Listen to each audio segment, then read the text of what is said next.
Amoureux de la physique, bonjour. Un exercice sur les lentilles et les propriétés d'une image. Voici l'exercice, un exercice très classique. Une lentille convergente de 8 dioptries donne d'un objet de 3,5 cm situé à une distance de 17 cm une image A'B' sur un écran. On demande de déterminer la distance qui sépare la lentille de l'écran, le grandissement et les caractéristiques de l'image. Alors, commençons.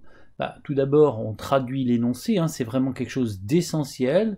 On me demande quoi? La question qu'on me demande, c'est la distance qui sépare la lentille de l'écran, c'est OA', ce qu'on appellera OA', A' étant l'image de A par la lentille. Ok. Ensuite, je passe en revue ce que je connais de l'énoncé. L'énoncé me donne en fait un objet de taille 3,5 cm, donc je note AB en mesure algébrique, donc je décide que AB sera positif, 3,5 cm. On me dit qu'il est à une distance de 17 cm de la lentille, donc à 17 cm. Donc j'écris OA égale 17 cm, 0, mais avec un signe moins, parce que l'objet est situé à gauche de la lentille. Donc on a O ici, et mon point A est ici, donc on est à gauche, donc la distance dans ce sens-là est négatif. On a le signe moins qui arrive. Voilà. Ensuite, ce que je cherche, c'est OA'. Une autre information qui m'est donnée, c'est que la lentille convergente fait 8 dioptries. Donc 8 dioptries, c'est sa vergence. Sa vergence qui est donnée par la formule C égale 1 sur F'. La vergence est en dioptrie à condition que la distance focale soit en mètres.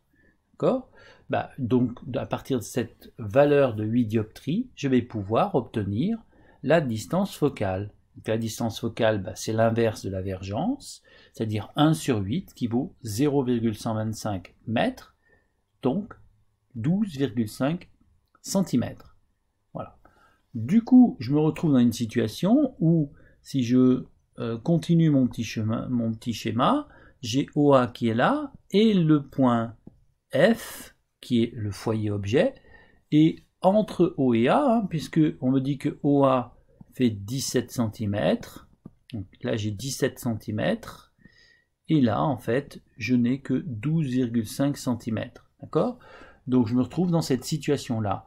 L'objet est à l'extérieur de OF. C'est un grand classique. Du coup, si OA est plus grand que OF, alors l'image que l'on aura sera de ce côté-là. Voici l'image A'B' sera ici. D'accord? Voilà. Bon, maintenant je vais le vérifier quand même. Donc, si j'applique la formule de conjugaison 1 sur OA' moins 1 sur OA égale 1 sur F', 1 sur F', du coup, moi ce que je cherche, c'est OA', j'isole OA', donc OA', j'enlève OA, je le fais passer de l'autre côté, ça me fait 1 sur F' plus 1 sur OA. Je mets sous le même dénominateur, donc je fais le produit en bas, et il me reste du coup en haut la somme des deux termes, F' plus OA.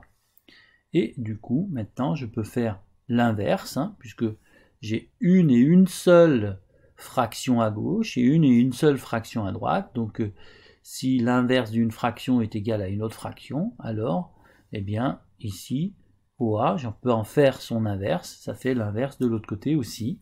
Voilà. Donc, OA' va être égal à l'inverse de cette fraction que j'ai ici. Donc, c'est le produit divisé par la somme. Je remplace par les valeurs en faisant attention aux signes. C'est pour ça que j'insiste, commencer par écrire les données avec leurs bons signes. Donc ça me fait un résultat de 47,2 cm.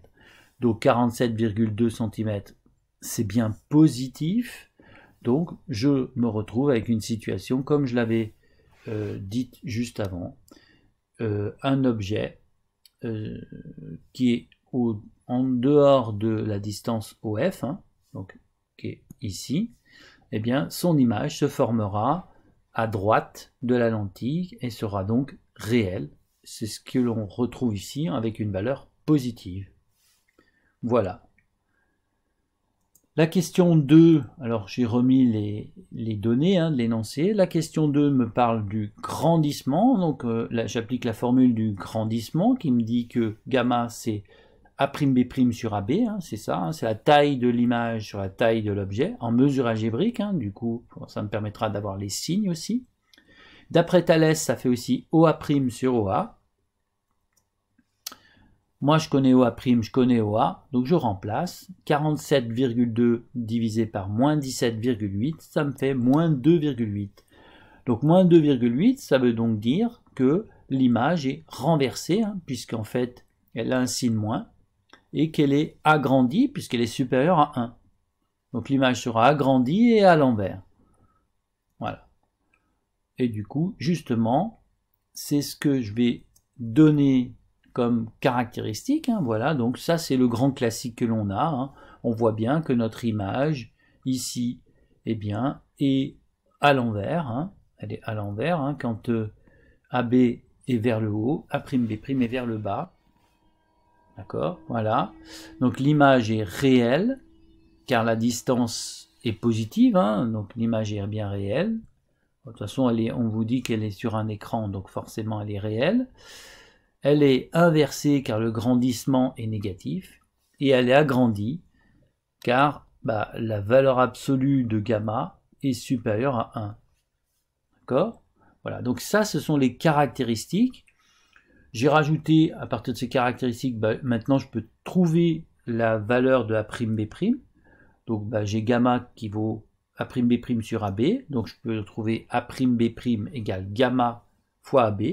Et du coup, je peux obtenir A'B', ce qui me fait moins 9,8 cm, le produit de gamma fois AB. Voilà. Voilà un exercice très très classique sur la lentille convergente. C'est la fin de l'exercice, j'espère qu'il vous a plu. Moi je vous dis à bientôt pour un autre exercice. Au revoir.